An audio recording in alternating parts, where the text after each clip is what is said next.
Hello and welcome to officially Spoopy Crunchy Spicy Leaf season. Fall is normally just Spicy Crunchy Leaf season, but because we are officially in October, it is Spoopy Spicy Crunchy Leaf season. Why Spoopy? Because I don't do spooky, okay? I don't do it. It's just not my thing. I'll say it in front of the camera, okay? Come spooky season, I will play a horror game. I will do scary games. And in typical Spicy Crunchy Leaf season, I embraced it fully by getting sick. Hence why this video, which should have been last week's video, is now this week. I actually had a different video planned. As I said before, themed with my entire last year of life. Things in life happen, and thus we roll with the punches, because life's gonna life. I'm also testing out to see if the headphone thing works, because again, y'all saw me struggle with this mic. So to start off Spooky Spicy Crunchy Leaf season, fall is my absolute favorite season. In another video you probably could tell I already had my decorations up.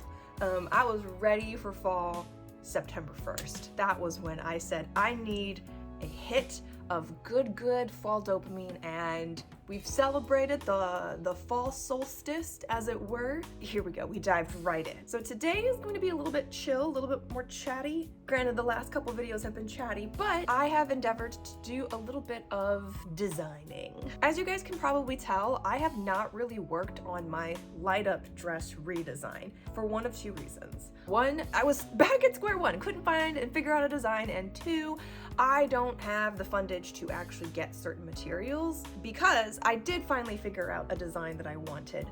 And going through my stash, I don't have the stuff that I would need for that. However, in doing that, I also had a lot of fun recording the design process a little bit. With the theme of fall, I have decided to create 3 fall themed looks. There's a couple where I know I could probably have pushed the design a little bit more, and I'll probably mention that. After going through and filtering all of the artificial schlop that has wreaked havoc on Pinterest, I created a board that is autumn themed and inspired, and when I look at these items, I think immediately of fall. So the 3 things that I thought of were an acorn, chestnuts, and pumpkin. The 3 looks that I am going for is a fantasy inspired look. Originally, I thought maybe I could do a night version of one of these looks, but I was like, there's so many night versions, like warriors.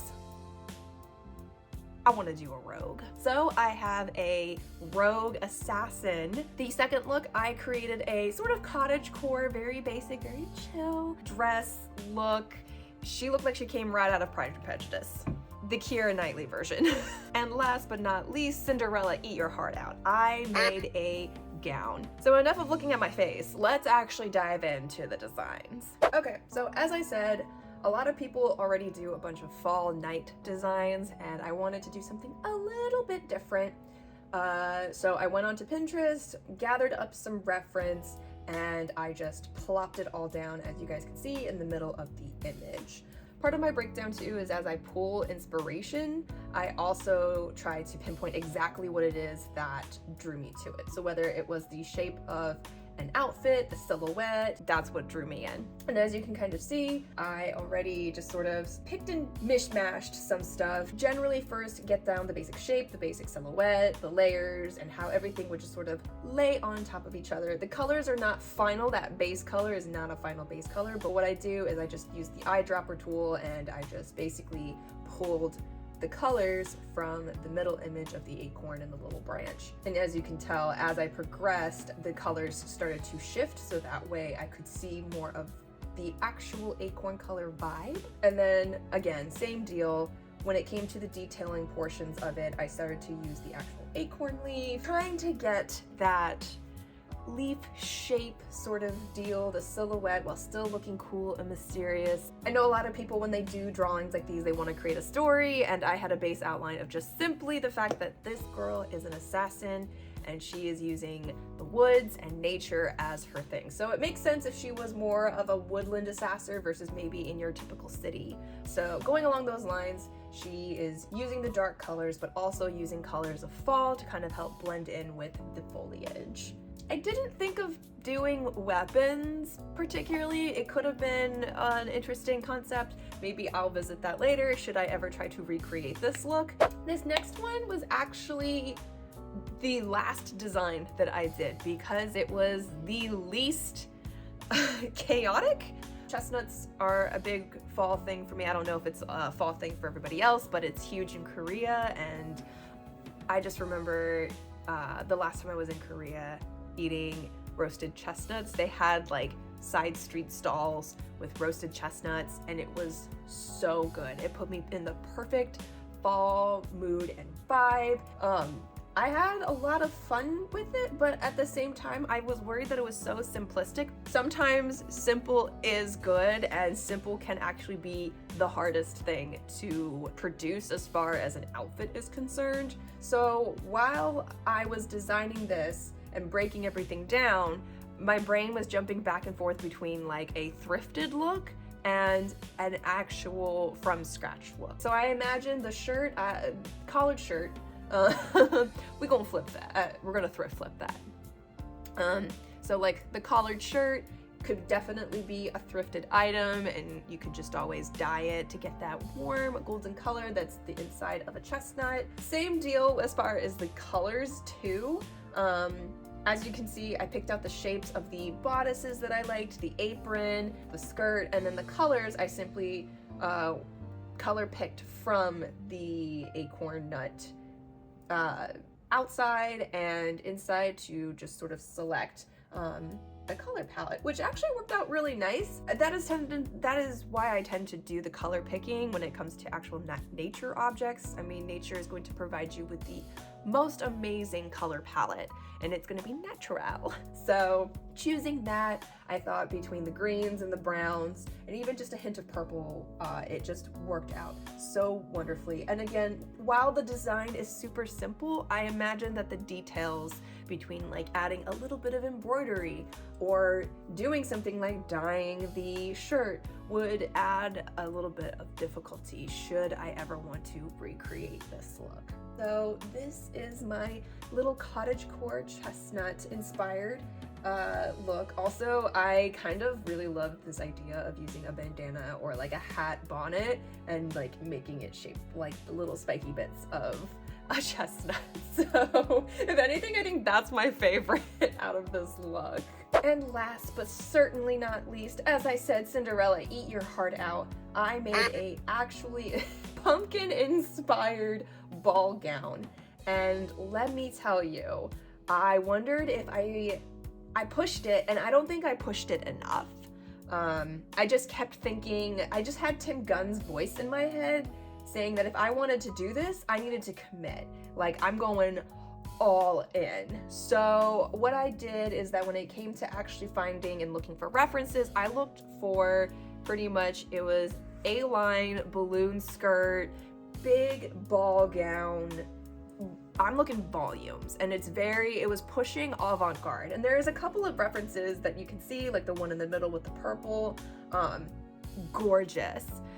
I do not know how to achieve that. That would need a little bit of research, probably some wire. I'm thinking maybe a very stiff interfacing, or even just doing the balloon skirt with the really, really puffy, it looks kind of like an inverted pillowcase, like the pink one to the left. There is a fashion designer that I follow on Instagram, and a lot of the extravagant outside pieces are actually just like accessories that she puts onto the dress as a belt.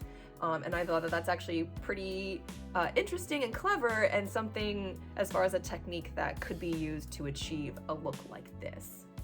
But either way, looking at it, I was like, I should just commit to this. At one point though, when I was working on the silhouette, the skirt started to remind me of a seashell.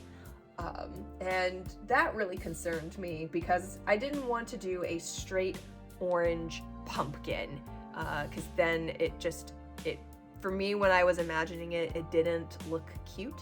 I was looking at my pumpkin references. Pumpkins come in obviously all different shapes and sizes, but also in colors. So I was looking at different squash pumpkins, different types of pumpkins that had different colors. And so as you can tell, there were two that I really liked, the white and orange one, and then there was, it's more of a squash kind of looking one, but it was a gradient that went from green to orange. So it was probably not necessarily a ripe pumpkin just yet.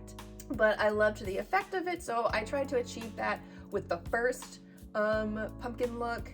And then same deal for the second one. I tried to do the gradient and then add in some of the red to kind of pronounce a little bit the edges of the pumpkin shape. And then of course, you can tell at the end, I added maybe how many layers of petticoat that would need if I just did a basic sort of bulbous shape. So between 2 to 3 petticoats at least. But if I wanted to achieve that sort of balloon look like the pink dress, I don't think a petticoat would, maybe it would, maybe it's a petticoat and then you just wrap the fabric around it.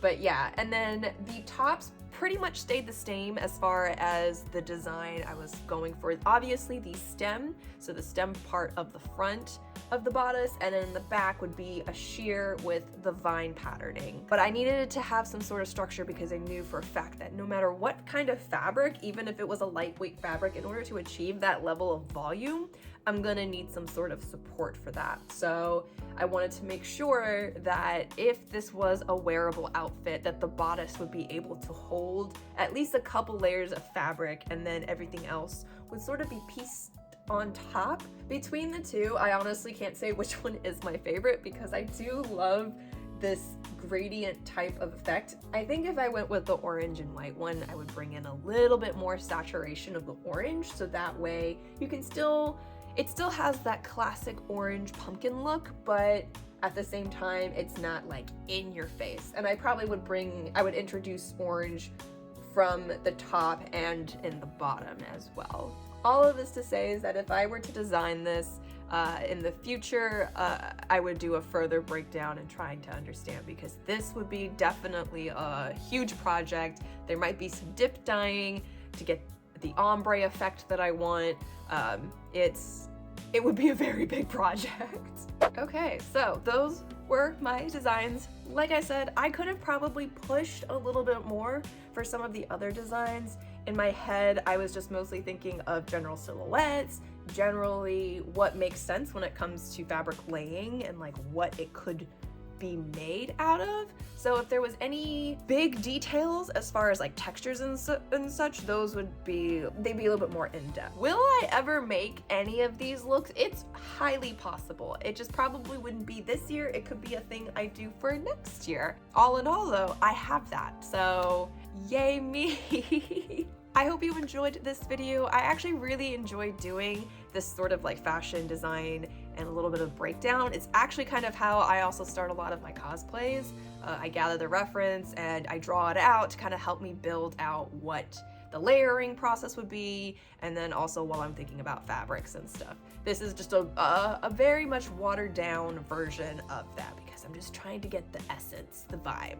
As always, thank you so much for stopping by, hanging out. I hope this inspired you to create some fall-themed items. If you had fun, I highly encourage you to stick around. I post videos every other week when I am not sick and I'm on top of my stuff. Otherwise, I stream on Twitch every Tuesdays and Thursday evening, 7 p.m. Eastern Standard Time. Thanks again so much for stopping by. Happy officially Spoopy Spicy Crunchy Leaf season, whatever it is that I said before. And until the next one, guys, stay awesome. Bye. Oh my god, that's what it's like when it's out. Oh my Jesus. What did I actually draw? Out of fun with it, but at the same time, I was worried that it was so simplistic, but then at the same time. In white one, I think I would bring in a little bit more the headline.